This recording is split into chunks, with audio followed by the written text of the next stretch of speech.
Bevel for beginners, and Bevel for pros.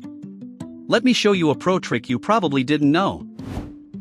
Start with a cube and go to Edit mode. Press Ctrl B to bevel the edges. Now open the Adjustment panel. This is where the magic starts. Increase the segments for a smoother curve. Play with the width type to change how the bevel behaves. In Profile type, choose Custom. Click on the curve to add points. Move them around to design your own profile.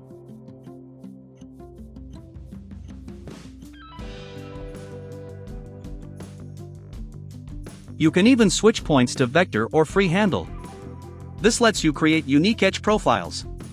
From sharp corners to soft curves. Simple but powerful.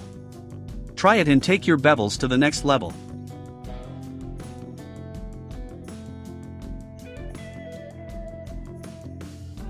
Looking for easy and awesome Blender tutorials?